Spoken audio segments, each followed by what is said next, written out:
ആവശ്യപ്പെട്ട 10,000 രൂപ ATMിൽ നിന്ന് ലഭിക്കാത്തതോടെ വലഞ്ഞ അസിസ്റ്റന്റ് സബ് ഇൻസ്പെക്ടർ.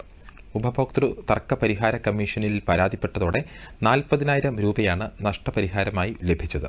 റിപ്പോർട്ട്. കൊല്ലം സിറ്റി വനിതാ സെല്ലിലെ അസിസ്റ്റന്റ് സബ് ഇൻസ്പെക്ടർ വി സുപ്രഭയ്ക്കാണ് നഷ്ടപരിഹാരം നൽകാൻ കമ്മീഷൻ വിധി വന്നത്. 2019 ഏപ്രിലായിരുന്നു സംഭവ വികാസങ്ങൾ അരങ്ങേറിയത്. സുപ്രഭ ഇരവിപുരത്തെ ATMിൽ നിന്നും 20,000 രൂപ എടുക്കാൻ ശ്രമിച്ചു. പക്ഷേ അക്കൗണ്ടിൽ നിന്ന് തുക പിൻവലിച്ചതായി കാണിച്ചെങ്കിലും 10,000 രൂപ മാത്രമാണ് കിട്ടിയത്. പരാതിയുമായി ബാങ്കിനെ സമീപിച്ചെങ്കിലും നടപടിയൊന്നും ഉണ്ടായില്ല. ഇതേ തുടർന്ന് തിരുവനന്തപുരം ബാങ്കിംഗ് ഓംബുഡ്സ്മാന് പരാതി നൽകി. എന്നാൽ ഈ പരാതി അവർ തള്ളി. ഇത് ഏപ്രിൽ 12 ഒരു വെള്ളിയാഴ്ചയായിരുന്നു. തൊട്ടടുത്ത ദിവസം സെക്കൻഡ് സാറ്റർഡേ, പിന്നെ തൊട്ടടുത്ത ദിവസം സൺഡേ, അത് കഴിഞ്ഞിട്ട് പിന്നെ വിഷു, അതും കഴിഞ്ഞ് 16 കൊല്ലം പൂരത്തിന് എനിക്ക് ഡ്യൂട്ടി ഉണ്ടായിരുന്നു. അപ്പൊ ആ ഡ്യൂട്ടിയും കഴിഞ്ഞിട്ട് തൊട്ടടുത്ത ദിവസമാണ് ഞാൻ SBIയുടെ ബാങ്കിൽ കൊണ്ടുപോയി കംപ്ലൈന്റ് കൊടുക്കുന്നത്. അപ്പൊ കംപ്ലൈന്റ് കൊടുത്ത് ഒരാഴ്ചക്കുള്ളിൽ എനിക്ക് റിപ്ലൈ കിട്ടി. 20,000 നമ്മൾ എടുത്തതായിട്ടാണ് ബാങ്കിന്റെ രേഖകളിൽ.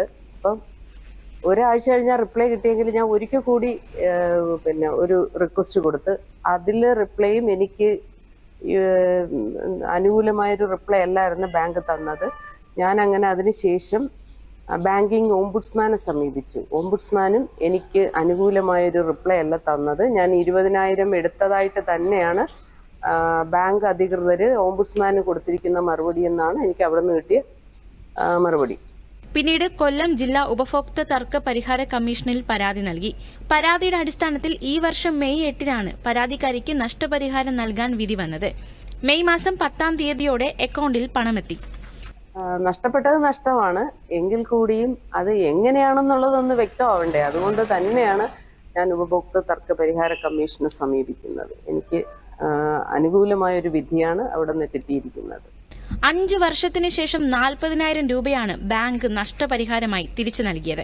ബാങ്കിന്റെ അനീതിക്കെതിരെ പോരാടി ഒടുവിൽ വിജയവിധി നേടിയ സന്തോഷത്തിലാണ് പോലീസ് ഉദ്യോഗസ്ഥ. News desk, Doordarshan.